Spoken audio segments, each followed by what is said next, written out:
Il y a l'infirmière du soin continu qui m'a contactée pour dire qu'il y a une place à la crèche de Frémousse. Donc j'étais contente qu'on l'amène à la crèche.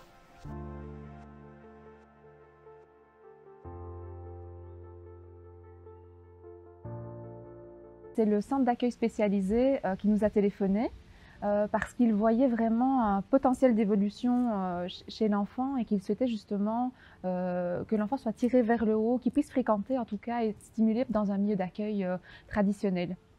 Tout à fait. Et au départ, on était partante pour accueillir cet enfant-là chez nous, mais malheureusement, on n'avait pas de place chez nous au sein du milieu d'accueil. Et donc, on l'a orienté vers notre lieu de rencontre enfants-parents, qui est l'île au Trésor.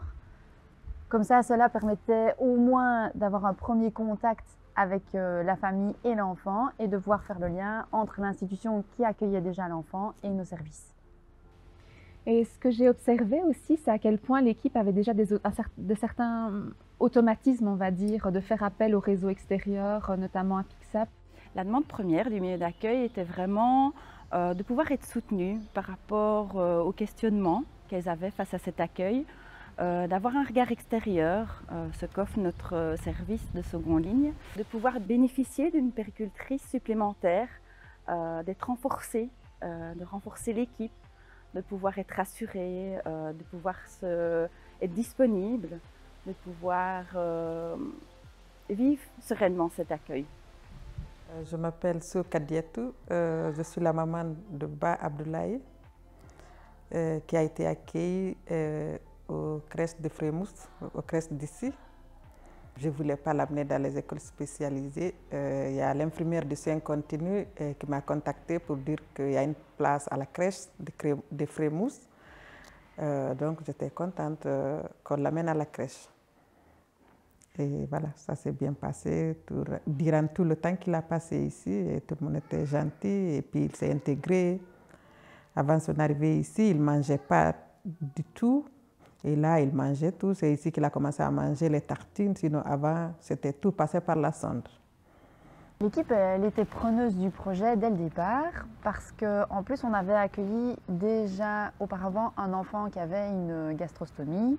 Et donc, c'était forcément très rassurant pour l'ensemble de l'équipe. Les inquiétudes, elles sont arrivées un tout petit peu plus tard, lorsque il y a commencé à avoir la familiarisation, parce qu'on s'est aperçu qu'il fallait alimenter l'enfant via une pompe qui était reliée à la gastrostomie. Et ça, il n'y a rien à faire, ça générait beaucoup plus d'inquiétudes liées notamment à l'utilisation du matériel. Il y avait aussi des inquiétudes pour une partie de l'équipe quand, si jamais on venait arracher la stomie, à ce moment-là, il fallait aussi mettre en place une procédure d'urgence et savoir que faire. Donc ça, c'était vraiment les principales inquiétudes, je pense. Oui, oui, tout à fait. Ça s'est bien passé. Il y avait la communication. La communication, ça s'est passé bien. Et c'est à travers eux-mêmes que, comme je l'ai toujours dit, qu'Abdoulaye a mangé. Parce que moi, je demandais toujours à ce qu'on lui donne le lait chaque 2 heures. Mais comme on le mettait avec les autres enfants, donc comme il voit les autres enfants manger, donc c'est comme ça que lui aussi il a mangé. Et voilà, c'est en ce moment qu'on a diminué même le lait parce qu'il mangeait avec les autres enfants. Et c'est comme ça, moi aussi, j'ai arrêté la pompe parce qu'il y avait une pompe. Et d'ailleurs, il n'utilisait presque pas la pompe, mais moi, j'utilisais à la maison.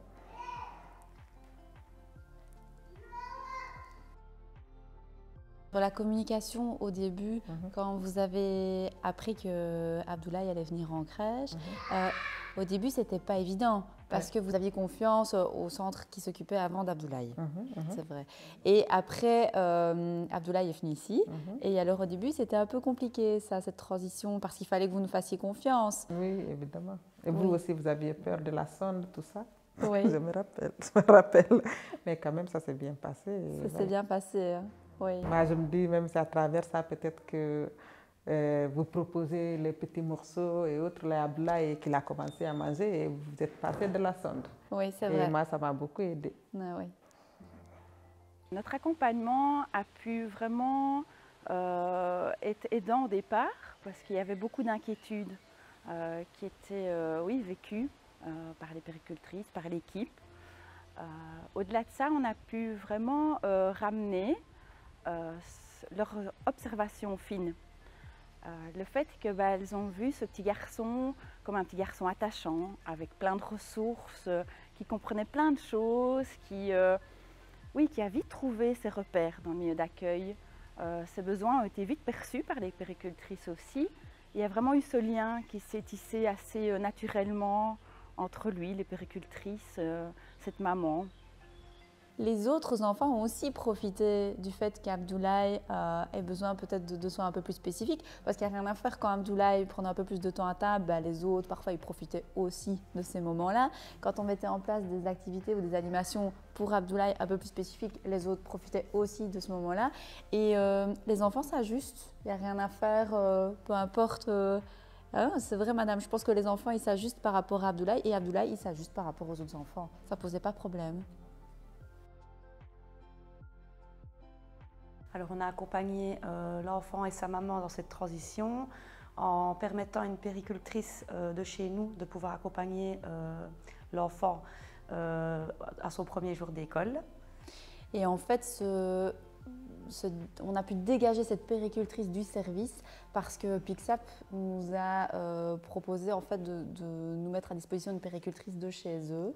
Et alors du coup, on a pu dégager ici un renfort de l'équipe. On a vraiment pu soutenir l'équipe dans cette transition à l'école. Cette transition à l'école était peu courante. Il faut savoir que justement c'était une halte d'accueil à ce moment-là et que c'était dans l'habitude de ne pas avoir des nouvelles des enfants une fois qu'ils quittaient la crèche du jour au lendemain. Ils quittent souvent. Et donc du coup, c'était de pouvoir faire du lien et de pouvoir vraiment être garante de ce passage de relais envers ces professionnels qui ont accueilli ce petit garçon et ces professionnels qui allaient accueillir ce petit garçon. Le passage de la crèche à l'école maternelle, ça s'est bien passé parce qu'il continuait toujours à venir ici. Il faisait des jours à l'école maternelle et puis les autres jours, il était là pendant quelque temps avant qu'il aille à l'école maternelle. Donc ça s'est bien passé, il s'est bien adapté, et voilà. Donc moi, si j'avais un conseil à donner aux parents qui ont un enfant à besoin spécifique et qui hésitent à éventuellement l'inscrire ou le mettre en crèche ou à l'école, c'est de pousser la porte, de téléphoner, de communiquer, d'y aller, d'essayer, de ne pas partir à l'avance défaitiste. Et je pense qu'il faut trouver le bon milieu d'accueil, il faut trouver la bonne personne. Et si le milieu d'accueil a envie, je pense qu'il y a moyen. Mais il faut se donner les moyens, il faut se donner l'envie. Et voilà, je pense que ça doit venir des deux parties. En tout cas, il faut toujours essayer. Ça, c'est certain. Le conseil que je peux donner aux parents qui ont des enfants comme le mien, je dirais de ne pas hésiter de le mettre à la crèche ou à l'école. Parce que moi aussi, au début, je ne voulais même pas. Je voulais garder mon fils pour moi-même. Donc, je ne voulais même pas l'amener à l'école ni à la crèche pour ne pas qu'il soit repoussé. Et finalement, ça m'a donné le courage. Comme il est venu à la crèche, ça s'est passé bien. Il jouait avec les enfants, tout le monde l'admirait parce que c'est des enfants qui aiment tellement le câlin, qui câlinent. Donc, ça s'est bien passé, franchement. À ma place, je leur dirais de le mettre à l'école, à la crèche, avec les enfants normaux pour un début. Et pourquoi pas les amener à l'école primaire comme les autres enfants.